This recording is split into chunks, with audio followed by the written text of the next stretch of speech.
Les GG, tout sur les dessus de l'actu. Moussa Moïsila, Tamba Milimuno, Roby, Lamine Girassi Forment les grandes gueules. Parler beaucoup, manger l'argent, voyager beaucoup seulement, mais travailler beaucoup, créer des choses, emploi des jeunes, non, non, non. Les dirigeants africains, les dirigeants sont comme ça. Les grandes gueules. Bonjour à tous, bonjour à toutes, bienvenue à cette représentation des grandes gueules, la troisième de la semaine. Vous avez été nombreux et nombreuses à nous pratiquer depuis lundi. C'est un plaisir à nouveau de vous servir ce matin. Vous qui nous suivez de l'international, vous pouvez naturellement réagir comme à l'accoutumée à cette émission. Vos préoccupations, vos opinions seront, dans la mesure du possible, relayées sur nos antennes. Vous qui nous écoutez de Nzérékoré, de Cancan, de Mamou, de Labé et puis de Bokeh, et tout nouvellement avec Kindia, bienvenue à tous et à toutes. Exclu, mais il ne lâche pas la bride à ses anciens compagnons. Ismaël Condé, premier vice-maire de la commune de Matam, reste vent debout contre une décision de son parti, le RPG Arc-en-Ciel, qui le tient, comme on dit, à l'écart du parti. Je trouve injuste que je sois exclu à cause de mes opinions. J'ai fait la demande de recours auprès du Bureau politique national, lâche-t-il à Guinée-Panorama, et ce faisant, ce politique, penseur solitaire, a une opinion sur tout. Des législatives à la présidentielle, en passant par le référendum, il n'avale pas sa langue, il n'avale sa langue sur rien et n'hésite pas à évoquer la guerre dans un contexte de déni de démocratie. Ses opinions, ses combats, son actualité, Ismaël Condé se livre à nous ce matin dans les grandes gueules, vous l'entendrez dans la deuxième partie de cette émission. Et lui, c'est un activiste qui sort du lot. On s'en souvient encore il y a une année, pour dénoncer l'anomie guinéenne, comme on dit, il s'était tapé le Kindia Conakry à pied, muni d'un bâton et de sa bouteille d'eau. Sa manière, il en a usé à nouveau pour se liguer contre la nouvelle constitution et le maintien d'Alpha Condé au pouvoir. Cependant, à la différence du FNDC, Ibrahima Sano fait le constat d'un échec et se positionne désormais en faveur de solutions inédites de sortie de crise. Que pense-t-il des dernières évolutions de l'actualité guinéenne? Lui, nous l'entendrons, il est notre invité et il sera avec nous dans ce studio. Je parle bien sûr d'Ibrahima Sano, activiste guinéen. Ces sujets et bien d'autres, allant de Koyama à finalement la présidence de la République. Beaucoup de sujets pour vous ce matin. Bienvenue à tous et à toutes. Et c'est avec mes amis de tous les matins. Jacques Léoaleno, bonjour. Bonjour Tamba et bonjour à tous. Antoine Kourouma, en blanc, rouge, jaune, vert. Bonjour. Patriote, bonjour. Patriote. Ben d'accord. Finalement, on arbore tous les couleurs du pays. Et on va commencer avec vous, mon cher Jacques. Le président de la République a corrigé un décret. Il a mis les points sur les i. Oui, parce que en fait, hier, nous on avait pris ça pour un lapsus ici. Quand nous communiquions, on a effectivement dit que Cheikh Talibé Silla prenait la place de Koutoubou Sano. Sauf que dans le décret qui nommait Cheikh Talibé Silla, il était dit conseiller à la présidence en charge des questions de coopération. Et juste après l'émission, on s'est rendu compte que ce n'était pas le cas. Nos amis de Mosaïque avaient rectifié pour dire plutôt que Koutoubou était conseiller diplomatique. Donc Cheikh Talibé ne venait pas prendre sa place. Donc hier, le président qui apparemment avait oublié quel était le rôle de Koutoubou à ce côté, s'est rappelé et puis il a corrigé. Il dit il s'agit bien de vous, c'est vous qui êtes remplacé. Donc le décret de rectification a été lu hier et finalement c'est comme ça Koutoubou Sano il quitte donc la présidence. Tout ceci on le comprend, c'était déjà perçu comme un divorce.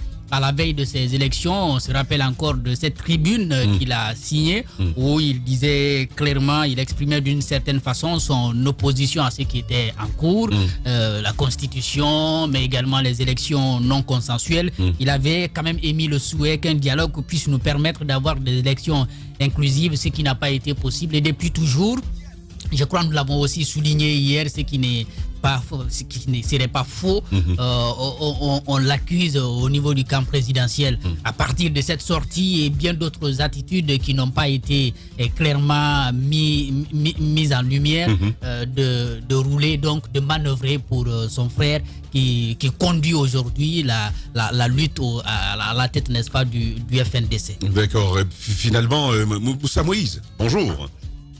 Bonjour Moussa. Bonjour Tamba. Bienvenue dans les grandes gueules. Bon, Kader, j'y reviens encore pour une raison bien simple. Ministre chargé du suivi du plan du riposte, ça veut dire qu'il cesse d'être ministre dès que Covid s'en va. Je trouve que c'est le seul des ministres Les grandes gueules. à la présidence de la République qui d'avance sait ce qu'il attend et quand prendra fin peut-être sa mission. Ouais. Il sait à peu près sa mission prendra Parce qu'elle est fin. limitée dans le temps. Exactement, elle est limitée dans le temps. Au fait, c'est peut-être le seul qui va moins, je vais dire, manger dans l'assiette commune de façon inconditionnée et désintéressée. Les autres, Les grandes gueules.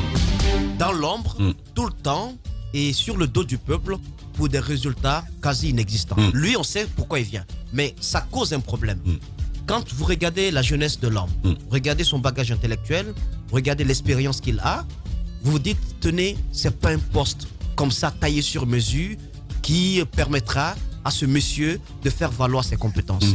Il faut qu'il ait des challenges. Et ces challenges-là, ce sont des départements, un département quand même à la dimension de celui qu'il a quitté, où il peut dérouler un certain nombre de réformes. C'est qu'il avait d'ailleurs commencé au niveau de l'enseignement supérieur. Mais vous le mettez à un poste de conseiller, on sait très bien que le chef de l'État n'écoute les conseils de personne. Vous le mettez là et vous dites qu'il va suivre le plan de riposte pour lequel il y a déjà des lequel il y a suiveurs déjà par des ailleurs. suiveurs. Mais les suiveurs ne manquent pas. Vous en citiez quelques-uns hier. Je pense qu'il y a un conflit d'intérêts qui va se créer.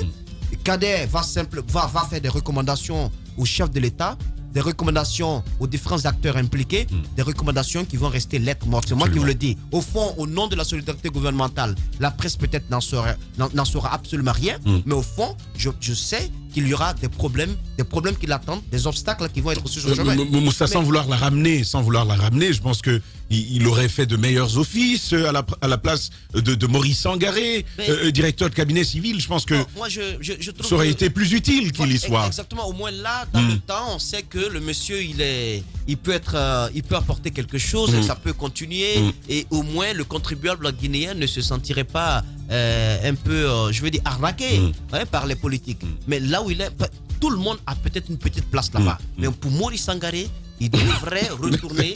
Pour l'instant, il devrait retourner à ce qu'il peut-être sait faire. Être à la baie, là-bas. La chimie, c'est un chimiste. Pareil, donc la chimie, c'est un domaine qu'il maîtrise plus ou moins. Ses anciens élèves, quelques-uns m'écrivaient hier pour dire qu'il nous manque à Pita. Je sais pas, du côté de en tout cas, c'est le football. Exactement, donc ce serait bien qu'il retourne, qu'il prenne la craie au nom du patriotisme qu'il a toujours mis en avant. Les grandes Que gueules. le chef de l'État, pour Kader, pour les autres conseillers qui sont la présidente de la République, il faudrait qu'ils comprennent qu'on ne peut pas contenter tout le monde. La politique du contentement doit cesser au profit de la politique du développement. Quand on veut faire du développement réel, on n'agit pas comme il a fait avec ses décrets à l'emporte-pièce. On n'agit pas de cette manière. Regardez le cas de Kotoubou Sano. Mais je vous dis une chose. Non mais je vais répéter ça. Le général Sekouba Konaté, que nous n'avons pas rencontré, avec qui nous n'avons pas parlé, mais il a fait un témoignage qui a été mis sur un site de la plage, je pense, Média Guinée. Mais dans ce témoignage, mais il ne manque pas d'éloges. Il tient des paroles laudatives à l'endroit du professeur Kotoubou Sano, de ce qu'il a été en termes professeur ou docteur? Professeur. Ce qu'il a été en termes. Non, mais quand tu es professeur, tu es professeur. D'accord. Si tu es docteur, tu es docteur. Pour ce qu'il a fait en termes d'intégrité. Et puis c'est vérifiable. Exactement. En termes d'intégrité, en termes de savoir-faire, en termes d'expérience, tout ce qu'il a pu apporter du temps de la transition. Il se confie par exemple qu'on pouvait lui crier dessus, le tempérament du militaire étant très très chaud, mais il restait calme, il restait zen et il arrivait toujours à faire changer d'avis. C'est le général Sekouba Konaté, le capitaine Moussa Dadis Camara. Pour lui, c'était un excellent cadre. Je ne dis pas que c'est le seul bon cadre, mais je dis la façon par laquelle il a été récompensé, il a été mis à la porte, c'est pas de la plus belle des manières. Mais c'est pas non plus. Parce que sur lui. C'est pas non plus Mère Teresa, lui. Mère Teresa. C'est pas non plus. Mère Teresa n'existe pas, Tamba. Ouais. Voilà, moi je suis tu crois au Père Noël, pas moi. Mais je dis, pour ceux qu'il a pu montrer, pour les actes qu'il a pu poser, c'est un excellent cadre. Les raisons, ce qui me touche, le chef de l'État, il peut mettre à la porte même un bon cadre. Mais ce sont les motifs qui sont mis en avant. Ces motifs ne tiennent pas la route. Le monsieur, on parle de sa promiscuité avec Sano. Mais est-ce que les gestes de ton frère, les gestes de ton cousin, de ton neveu t'engagent? Ça, c'est plutôt naturel. Exactement, hein, ça ne t'engage pas. Et puis, combien de recommandations? J'espère qu'il va délier un tout petit peu la langue dans les jours à venir pour nous parler de tous les conseils, de toutes les recommandations qu'il a bien pu faire au président de la République qui sont restées lettres mortes. Combien de recommandations a-t-il fait? Mais c'est énorme. Cela dit, Moussa, moi j'ai toujours, en parlant de lui par ailleurs, j'ai toujours ce proverbe Peul qui dit noir ou blanc, pauvre ou riche, court ou grand, nous sommes tous les mêmes. Il y a quelque part en nous un petit coin qui sent mauvais. Je pense que sur Kotoubou. C'est bien que tu aies pu apprendre un proverbe Peul. D'accord. Je trouve que ça t'aide beaucoup ta compagne. Mais Les grandes gueules. Bon, Moussa, je pense que ton opinion est comprise. Merci beaucoup. Voilà. Et Antoine, on va parler avec vous. Parlons de Kotoubou. Non. Je vais vous laisser parler, rassurez-vous. Il y a cette belle formule de Lansana Kouyaté qui parle de ministre de la galaxie présidentielle. Est-ce que vous comprenez que le président de la République lui-même n'est pas retenu la nomenclature du poste qu'occupait jusque-là Kotoubou Sano? À mon avis, Kotoubou aujourd'hui est victime de lui-même. Et pour moi, il aurait pu faire comme Gassama Diaby, qui a pu jeter l'éponge à temps opportun. Et Kotoubou, il était dans le gouvernement sans y être véritablement. Il était aux côtés d'Alpha Condé sans y être véritablement. Et depuis longtemps, le divorce a été Il construit. n'était plus au gouvernement, il était à la présidence, disons. Il était aux côtés d'Alpha Condé sans y être véritablement. Je me rappelle encore de lorsqu'il a été démis de ses fonctions. Son rappel s'est fait lorsqu'Alpha Condé devait se rendre en Arabie Saoudite pour une rencontre avec le roi, je crois, à l'époque. Et il fallait quelqu'un pour la traduction, il fallait quelqu'un pour l'aider à rencontrer les autorités saoudiennes. Mais la seule personne, ou l'une des rares personnes à l'aider dans ce sens, c'était Kotoubou. Son décret est intervenu à la veille du départ d'Alpha Condé pour l'Arabie Saoudite. Et on l'a mis dans l'avion. Dans l'avion, il était dans l'avion lorsque le décret a été lu sur les médias d'État. Comme pour dire qu'on t'a nommé parce qu'on avait besoin de toi pour cette rencontre-là. On l'a pas nommé pour... une sorte de bois de coffrage. Et donc, à mon avis, Kotoubou, il y a longtemps que le président Alpha Condé ne l'a plus, ne le sent plus trop. Donc, à mon avis, le divorce a été consommé depuis 2 ou 3 ans. Et donc, cette nomination virtuelle à la présidence, c'était juste pour la forme. Et Kotoubou lui-même, dans ses actions, on a senti le recul qu'il a pris de ses couturiers. Il n'a pas ses bureaux de ce côté. Il était généralement dans ses propres bureaux. Et c'est de là qu'il conseillait le président. Et quand on a besoin de lui, on lui fait appel. Et il se rend disponible quand il le peut. Et sa tribune, à la veille des élections, mais on disait long. N'a pas arrangé les choses. Beaucoup se sont demandé pourquoi avoir attendu à la veille d'une élection pour sortir une telle tribune. Ils sont tous comme ça. Les grandes gueules. Lorsqu'il le fallait. Et pour moi, Kotoubou, de par cet écrit, a clairement indiqué sa position désormais, qui n'était plus en phase avec Alpha Condé, qui n'était plus en phase avec le régime en place. Et donc, il fallait tirer toutes les conséquences possibles. Et pour moi, c'est la conséquence à laquelle on assiste aujourd'hui. Le divorce est désormais consommé. Quitte à savoir la voie qui va suivre désormais. Mais de l'autre côté, Tamba, les questions que je me pose par rapport aux multiples décrets du président liés à la présidence et aux membres du gouvernement, mais la grosse question, c'est pourquoi à la présidence, il y a tant de remue-ménage Les grandes pas gueules. au sein du gouvernement. Et On dirait que la vraie action se mène là-bas. Pas du tout. C'est très simple. Alpha Condé est très politique, vous le savez. Le président, C'est à la présidence, on gère le pays. président, Je pense que c'est à cause de le ça. président prépare les élections à venir.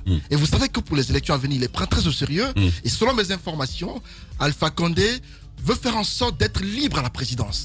Il veut reposer ses tâches sur les conseillers qu'il est en train de nommer. Si vous le constatez, il a nommé récemment l'ancien vice-gouverneur Nyangako Mata Goumou à la présidence. Ce n'est pas fortuit. Celui-ci, c'est pour la macroéconomie.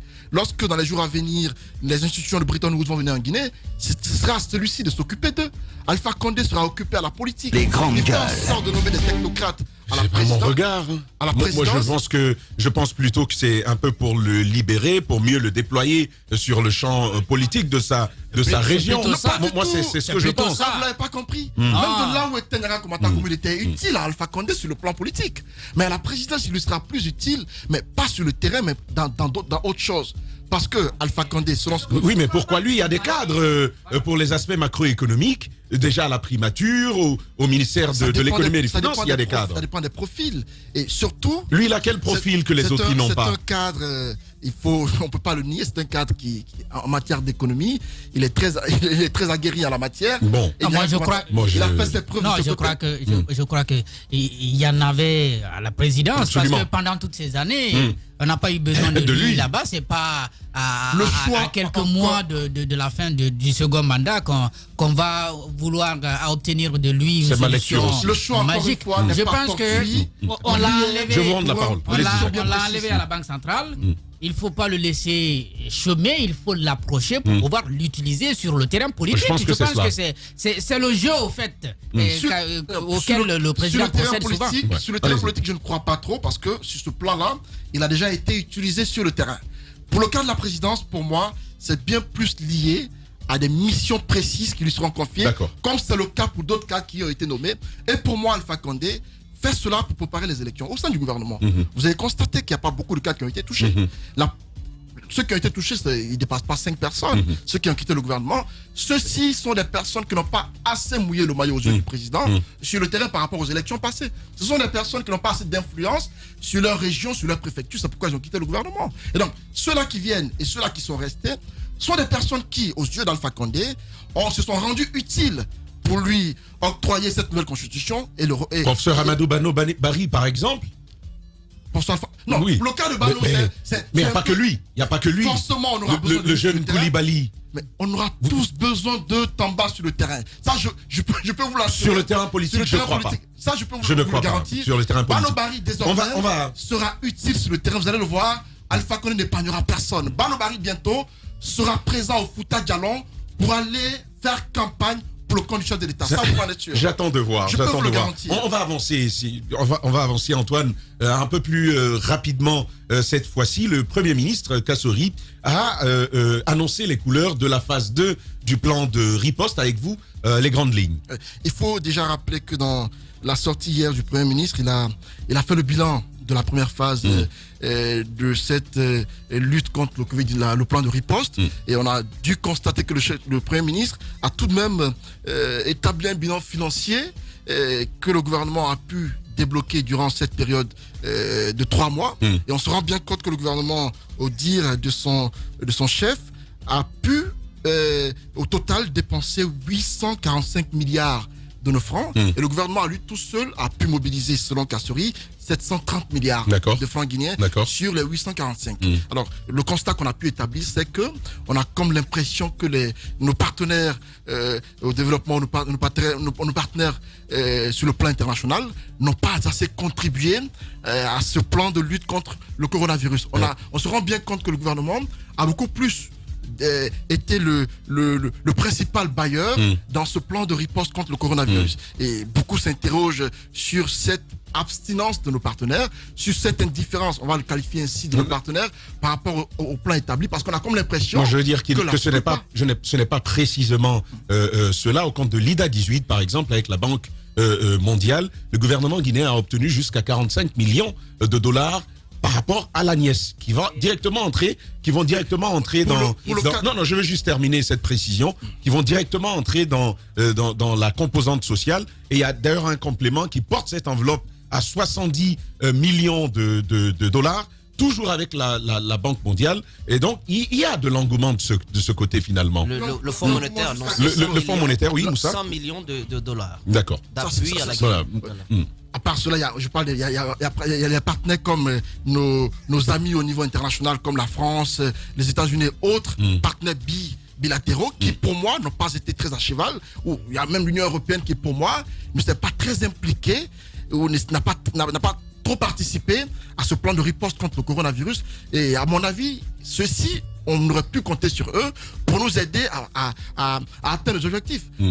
parlant de ce bilan toujours, il a essayé de décortiquer un peu par secteur les dépenses effectuées. On se rend bien compte que sur le plan sanitaire, le gouvernement a pu décaisser 158 milliards de francs guinéens comme dépenses. Sur le plan social, on parle de 225 milliards de francs guinéens. Et sur le plan du secteur privé, on est à plus de 480 milliards de nos francs qui ont été investis. L'accompagnement aux entreprises PME. Justement. Et donc, de l'autre côté, la nouveauté peut-être, pas forcément, mais c'est le fait qu'on reconduise les mesures pour la gratuité du courant électrique, de l'eau, également de certains autres secteurs. Même du blocage du loyer. Du loyer, même du transport public. De ce côté, ça demeure toujours gratuit. Et donc, il y a tout de même... Il faut préciser que c'est jusqu'en fin d'année. Non, jusqu'en septembre. Ah, d'accord. Pour l'eau, l'électricité, c'est jusqu'en septembre. De juillet à septembre. Maintenant, pour le loyer, je pense, lors du premier plan, c'était déjà jusqu'en décembre. Et donc, il y a tout de même lieu, au regard de ce plan détaillé par le Premier ministre, il y a lieu de remarquer qu'il y a une certaine volonté du gouvernement à appuyer les citoyens. Sauf que sur le terrain, ce n'est pas ce que nous constatons. Exactement. Ce n'est pas le constat que nous faisons. Il y a des secteurs qui, pour moi, n'ont pas été trop aidés par le gouvernement. Antoine, est-ce qu'il y a une nouveauté finalement?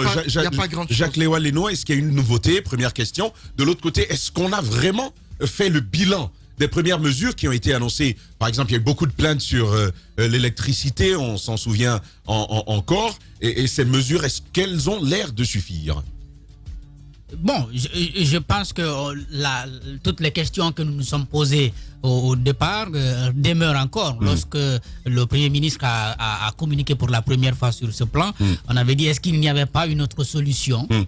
Beaucoup pensaient au carburant. J'étais de ceux-là qu'il fallait baisser drastiquement le prix du carburant. Cela pouvait permettre la baisse du transport, donc du prix du transport, et cela d'une certaine manière allait jouer sur les prix des denrées alimentaires.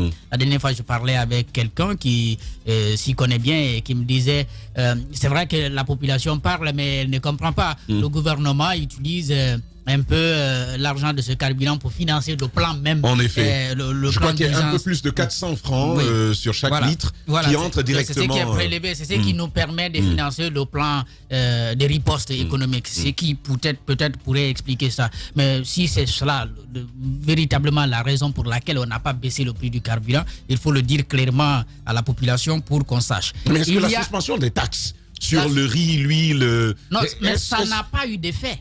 Ça n'a pas eu d'effet. Non, la première fois, ça ne touchait pas au riz, ça ne touchait pas à ces produits de base. Maintenant, là, on a réduit même du côté à l'importation, en tout cas, il y a des taxes. Exonéré. Il y a de l'exonération. Mais on va se poser bien des questions si ça pourra influer sur les prix sur le marché. En tout cas, au cours des 3... Ça devrait. Ça devrait, oui, ça devrait. Mais on va pouvoir le constater sur le terrain. Je veux dire qu'au cours des 3 premiers mois, ça n'a pas eu d'impact. Pourtant, quand le Premier ministre communiquait, il avait pris quand même des mesures qui devraient aider à ce que le prix du riz soit revu, n'est-ce pas? Non. Je pense que dans la première phase, c'était pas possible. Non, c'était pas possible parce que le prix du carburant n'avait pas substantiellement changé. Et donc, ça influait sur le prix des produits que l'on prenait au bas niveau. Mais le carburant, ça n'a toujours pas changé. Je suis bien d'accord, mais je parle de son incidence sur le prix des denrées. Peut-être que c'est au niveau des quantités qui étaient déjà là. Parce que la communication actuelle, c'est de dire si un importateur veut désormais faire venir le riz, il échappe, n'est-ce pas, à certaines dépenses au niveau du port. Voilà. Maintenant, si le riz se trouvait déjà en Guinée, lorsque le Premier ministre parlait de la première phase du plan, il faut bien convenir que les commerçants ne pouvaient pas tout de suite agir sur les prix. On parle aussi de la sécurité alimentaire, mais ce que je n'ai pas assez compris, c'est que j'ai comme l'impression qu'on compte sur le riz qui va être importé pour garantir, n'est-ce pas, cette sécurité alimentaire. C'est dans cela on accorde quelques avantages, n'est-ce pas, aux importateurs. Maintenant, pour le riz local, pas assez de mesures. Il est dit quand même qu'on va soutenir les producteurs locaux, sauf que nous ne comprenons pas comment ça va se faire. Parce que il semble, si tu permets Jacques, il semble qu'il y a un mécanisme de collaboration avec les banques. On a parlé de Afriland First Bank avec l'État guinéen. Oui. Il y aurait, d'après les annonces que l'on entend, il y aurait des possibilités d'exonération d'intérêts et même sur les prêts. Si vous prenez par exemple 10 francs, vous n'auriez à rembourser que 7 francs. Le gouvernement guinéen en prendrait par exemple 3. Pour les prêts de garantie bancaire. Ça c'est un choix économique, mais de manière plus pratique. Si cette sécurité alimentaire qu'on veut garantir en procédant à l'importation encore massive du riz qui viendrait de l'étranger, si à l'opposé on pouvait, n'est-ce pas, évaluer déjà, je ne sais pas si ce travail-là est fait, mais c'est une sorte d'évaluation pour comprendre quelle est la quantité du riz que nous avons ici au plan local pour que nous puissions compter sur d'abord la production locale de manière à asseoir, n'est-ce pas, notre espoir sur cette production d'abord avant de voir quelle quantité on peut importer. C'est seulement de cette façon qu'on peut protéger, n'est-ce pas, ces producteurs. Mais si on exonère d'une certaine façon le riz qui vient de l'étranger, donc ça veut dire que les importateurs vont tout de suite accourir pour envoyer de fortes quantités. Ça va jouer sur les producteurs locaux. Mais si on avait encouragé, n'est-ce pas, l'achat d'abord de la production locale, ça peut immédiatement aller vers ceux qui sont dans la commercialisation, mais ça va toucher le paysan qui est, n'est-ce pas, dans son village. Je sais pas, mais moi c'était mon calcul. Mais je pense que ça aurait été très bien si le gouvernement avait initié une politique de partage de vivres. Mais il n'y a pas ça. Finalement, comment on peut l'encourager? Vous savez, le riz local coûte plus cher, beaucoup plus cher que le riz qui est. Surtout quand il est étuvé, Voilà, quand il est étuvé. Donc je pense que s'il y avait un mécanisme qui pouvait permettre de garantir à l'intérieur ici, c'est vrai, on a parlé un peu du transport qui va être facilité avec des laissez-passer qui vont être contrôlés par les départements de la défense et de la sécurité, d'accord, mais je crois qu'il fallait beaucoup plus pour permettre, n'est-ce pas, à ces paysans, à ceux qui sont dans le commerce, de pouvoir liquider ça à vil prix. Bon, pas vil prix, bon, à bas prix. À bas prix, je crois que ça pouvait être acceptable. Maintenant, sur la question du transport, on maintient le même mécanisme, sauf que la gratuité, je pense que le Premier ministre devrait cette fois prioriser certaines couches. Je pense notamment aux élèves et étudiants. Parce que lorsque les bus s'arrêtent... On a entendu leur cri. Voilà, quand les bus s'arrêtent, c'est tout le monde qui vient. Mais je crois, à partir du 29, le besoin sera beaucoup plus du côté des élèves. C'est très intéressant, Jacques, ce que vous dites. Si on pouvait, pour une certaine heure, mobiliser les bus, ne serait-ce que pour les élèves, en tout cas quand ils partent dans les classes, où les bus peuvent être autorisés à prendre d'autres personnes, mais on pouvait les prioriser les matins. En tout cas, les matins, à partir de 8h, les bus s'arrêtent pour ne prendre que les élèves. Ça pouvait être très intéressant. Il suffit d'une étiquette school, c'est fini. Non, on sait que c'est pour les étudiants. Ça, c'est pour les élèves, ça, c'est pour les exactement, étudiants. Vous présentez votre carte et puis vous accédez. Voilà, vous accédez au bus et puis vous partez. Même s'il y a des risques que tout le monde porte finalement des tenues pour bénéficier de la gratuité. Et puis, pour la nièce, je crois, on nous apprend que la distribution va commencer, c'est 250 000... 240, non 240 000. Je crois que c'est 240 000 par mois, par famille. 250 000. C'est 240 000 ménages. 240 000 ménages, mais c'est 250 000 francs. Je crois que c'est un peu plus d'1,5 million de Guinéens. Et par mois. Voilà, c'est beaucoup d'argent, mais j'attends de voir l'impact que ça aura sur ces ménages qui sont jugés assez pauvres. Voilà, il y a ces vidéos que l'on a vues, Moussa Moïse, de personnes qui ont perçu cet argent, qui ont beaucoup pleuré de bonheur. Donc 250 000, mais au-delà de cela, ces exonérations douanières, est-ce que pour vous, ce sont des mesures suffisantes? De l'autre côté, par rapport à ces mesures, comment peut-on contrôler justement les prix sur le marché quand on sait que notre État a souvent été laxiste sur l'application des prix? Lorsque le chef du gouvernement prend des mesures d'ordre général de ce genre, je pense qu'il appartient aux différents ministres sectoriels de se retrouver avec les différentes organisations, des corporations qui interviennent dans le domaine économique afin de voir dans quelle mesure ces annonces générales peuvent influer directement sur le panier de la ménagère. C'est notamment le travail qui doit être fait par le ministre du Commerce et aussi le ministre de l'Industrie peut intervenir également dans le domaine, mais aussi le ministère de la Santé. Parce que j'estime que sur le volet social, le volet sanitaire, le volet économique et financier, il y a quand même des annonces qui ont été faites sur papier, que ce sont des annonces quand même qui peuvent, si elles sont appliquées, qui peuvent changer le quotidien du Guinéen. Moi, ce que j'aimerais voir dans les jours à venir et que les entreprises nous fassent le retour qu'elles ont pu bénéficier de cela, c'est comment les fonds de garantie bancaire, ces entreprises arrivent à accéder à cela, parce que vous savez combien de fois le secteur privé est endetté et beaucoup d'entreprises sont comme ça mortes avant même d'avoir pu fonctionner, parce que tout simplement l'État, mauvais payeur, n'a pas pu payer à temps ce qu'il devait à ces entreprises, alors qu'elles avaient contracté des dettes au niveau de certaines banques. Beaucoup d'entreprises sont mortes comme ça. Donc j'aimerais bien voir comment est-ce que ce mécanisme fonctionne déjà, quel est le retour que ces entreprises peuvent nous faire sur ces fonds de garantie. Ensuite, pour les petites et moyennes entreprises, ces restaurants et autres endroits qui ont des chiffres d'affaires allant de 500 millions à 1 milliard 500 millions de francs guinéens, je pense qu'il y a également un fonds qui est prévu pour ces entités-là. Maintenant, comment on va appliquer tout cela? Comment se fera la sélection? Parce que c'est toujours ça le problème. Exactement. J'ai pu lire également dans le plan de riposte en phase 2 du ministre, du Premier ministre, qu'il y a un appui également financier conséquent qui est prévu pour le secteur culturel qui a été durement touché par les contre-coups de la Covid-19.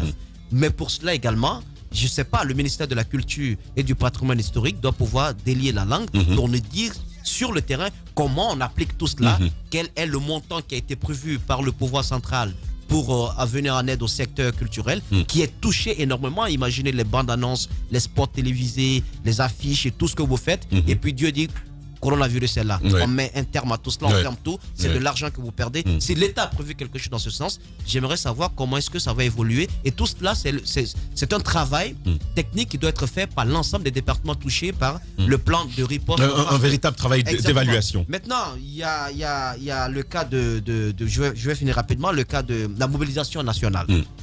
L'appui, le patriotisme dont certains Guinéens ont fait montre. Je pense que le Premier ministre en a parlé, il ne faut pas du tout le cacher, parce que c'est important. On s'est mobilisé en Guinée, on s'est mobilisé pour aider l'État à lutter contre le coronavirus. Quand on vous dit que l'appui je ne dis pas que c'est suffisant, c'est extraordinaire, mais c'est déjà pas mal. Que les ONG, que le secteur privé, les entreprises qui évoluent sur le territoire national aient pu mobiliser un peu plus de 300 milliards de francs guinéens, si je ne m'abuse, pour intervenir, pour aider l'État, à soutenir l'État dans les efforts de sa lutte contre le Covid-19. Je trouve que c'est un effort qui est important. Ensuite, que les ONG, des petites entreprises, je pense que nous on fait partie un peu de ce lot-là, que ces entreprises aient pu apporter du matériel, donc en nature, des équipements qui vont au-delà de 100 milliards de francs guinéens. Je trouve que également ce sont des gestes patriotiques qui méritent d'être également salués. Maintenant, au niveau de l'appui à l'agriculture, au secteur agricole, moi je trouve que je pense que ça c'est vraiment important d'en parler, Moussa Moïse. L'exonération sur les matières premières, les produits de première nécessité, jusqu'à la fin de l'année. Jusqu'à la fin de l'année, parce que c'est jusqu'à la fin de l'année, c'est les factures d'électricité et d'eau qui sont reportées pour 3 mois. Maintenant, pour les produits de première nécessité, c'est jusqu'à la fin de l'année. Je dis bien. Ils n'en ont pas cité plusieurs. Il y a du riz, de l'huile, du sucre, je crois. Oui, je pense. Oui. La farine doit en faire partie. D'accord. Alors, moi, je trouve que ça va aider certains agents économiques, mais ça va défavoriser d'autres.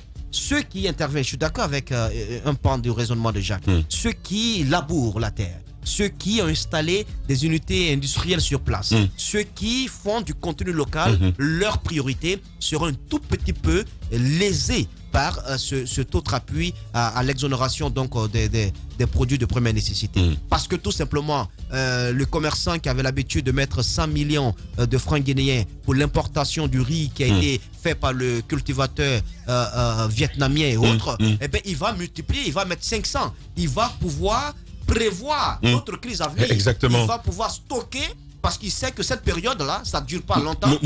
Moussa, dès que tu en parles, Oui. j'ai tout de suite à l'esprit El Hadj Mamadou Bobo Mon ami, Diallo. qu'est-ce que- Mais parce que qu'est-ce que vous savez, t'aurais fait- qu'est-ce que jusque-là, t'aurais fait- qu'est-ce que t'aurais fait c'est à le leur place PAM qui a soutenu sa production. Exactement. Qu'est-ce que tu aurais fait à leur place? Donc, je pense qu'on va bien stocker parce qu'on sait que cette période de grâce ne va pas durer longtemps. Et du coup, on pourra remettre sur le marché cet autre En sort période de riz, vache en période maigre. de vache maigre, Ouais. avec des prix qui vont donner des maux de tête aux différents ménages. Moi, je voudrais qu'on pense un tout petit peu à ceux qui ont eu le courage d'investir dans l'agriculture, qui ont des hectares de terre. C'est vrai qu'on nous annonce l'appui au secteur de la pomme de terre avec le rachat de ces stocks-là qui ont été faits. Et c'est annoncé. Ah, C'est finalement, annoncé le secteur. oui, Et parce qu'ils ont voulu être très très prudents Et à le- cause de la rapacité des Guinéens Ils ont sur même- les questions d'argent. Ils ont même annoncé l'appui également au secteur de l'anacarde. D'accord. Je pense que tout cela est prévu. D'accord. Mais pour des gens comme, par exemple, je cite juste le cas de Mamadou Bobo Bari, Mamadou Bobo Diallo, Bobo Denke, qui a investi dans l'agriculture, qui fait Avec une vraiment- grande rizerie. Hein. Exactement, qui a déjà une usine sur place. Lorsque un appui conséquent est donné à l'exonération sur les matières premières, donc à l'importation, lui, il fait du contenu local sa priorité. Il cultive sur la terre guinéenne, il fait les récoltes, il les transforme sur place. Quel est l'appui direct dont vont bénéficier les personnes comme Bobo Dengue? Parce qu'il y a quand même des rizeries qui sont installées un peu, je pense qu'il y en a, on en a 5 comme ça sur le territoire national. Il faudrait comprendre que ces personnes ont beaucoup plus besoin d'aide que ceux-là qui font de l'importation de ces matières premières-là. Et aussi, pour finir, le secteur des volailles est organisé. Parce que nous avions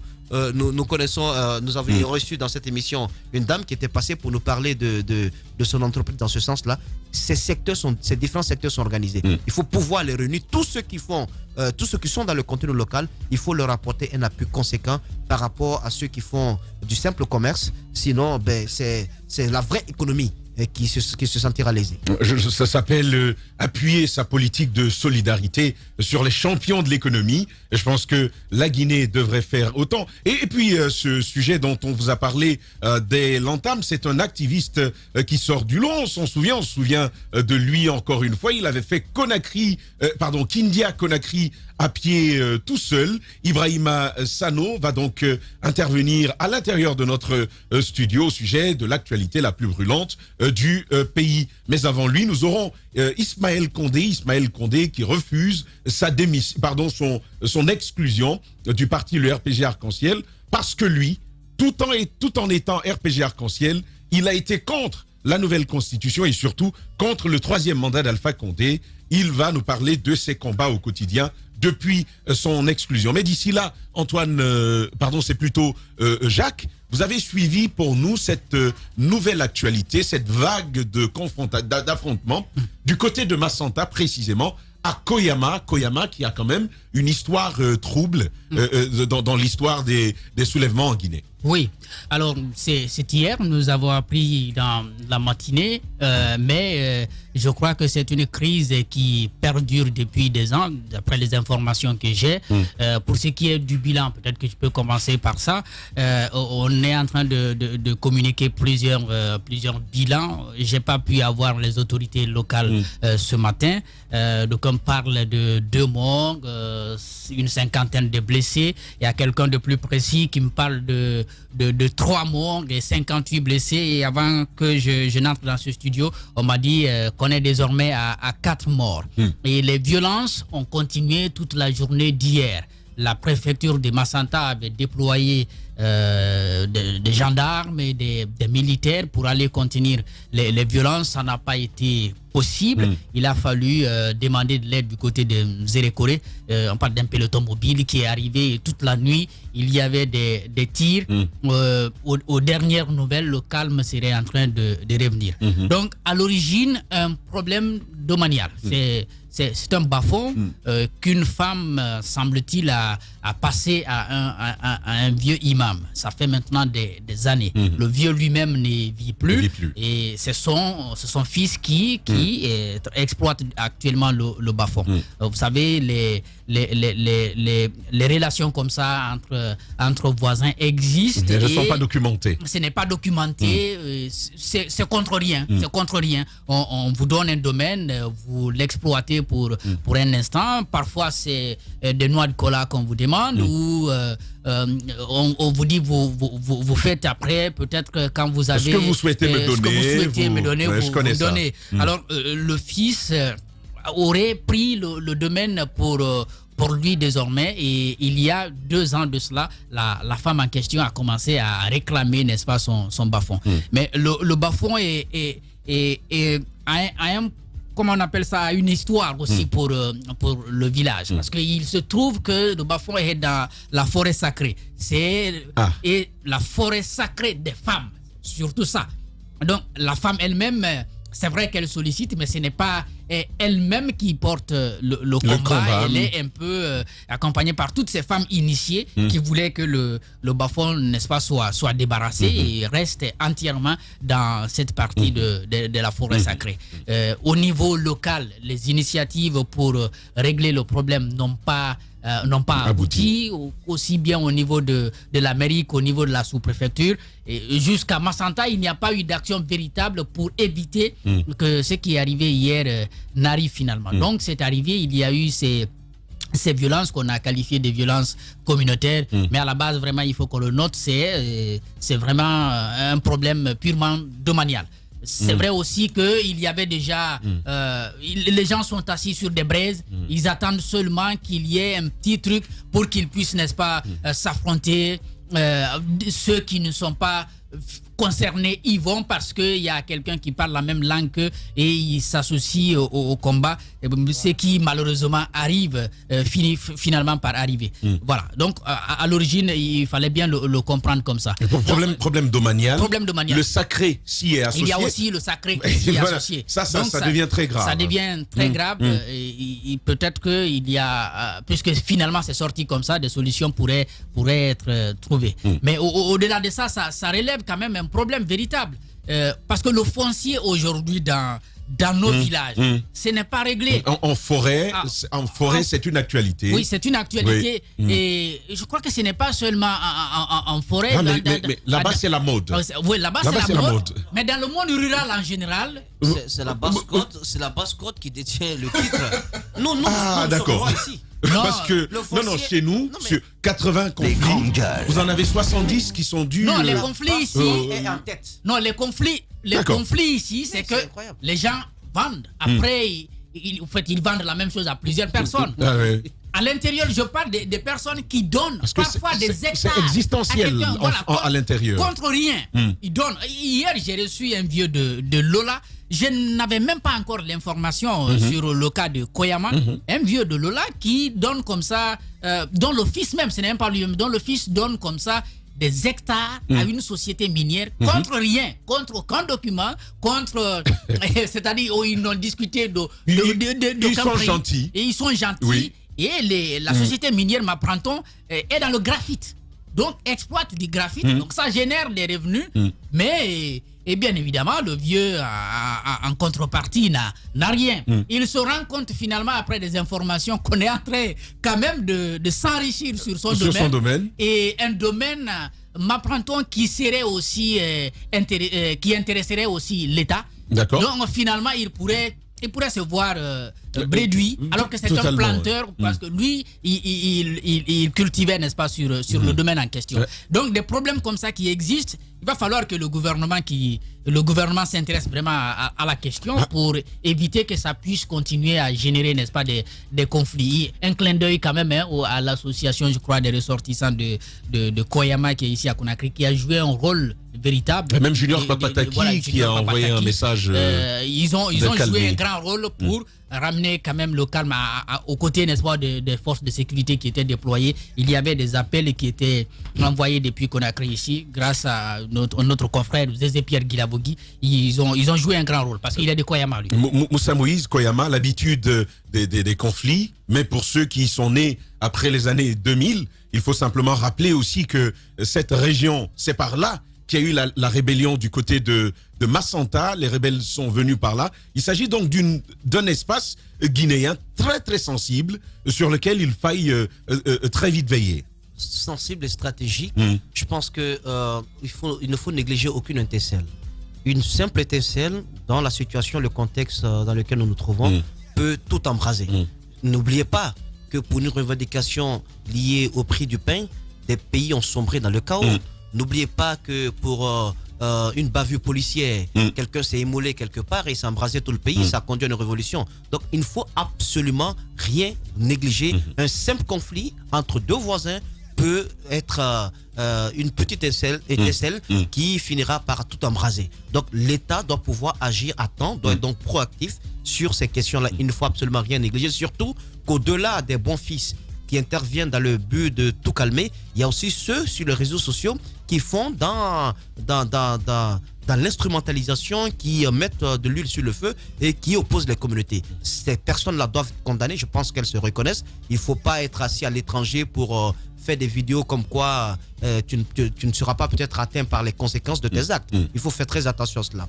Ensuite, moi je trouve que pourquoi certains ont parlé d'un conflit communautaire. Vous avez une situation qui oppose deux personnes sur un domaine. Un domaine qui se trouve sur un lieu sacré, une forêt sacrée. Mais vous imaginez, si ces deux personnes ne sont pas de même confession, n'appartiennent pas de même confession, pas de même ethnie, parce qu'il y a les Thomas et les Thomamania. Exactement.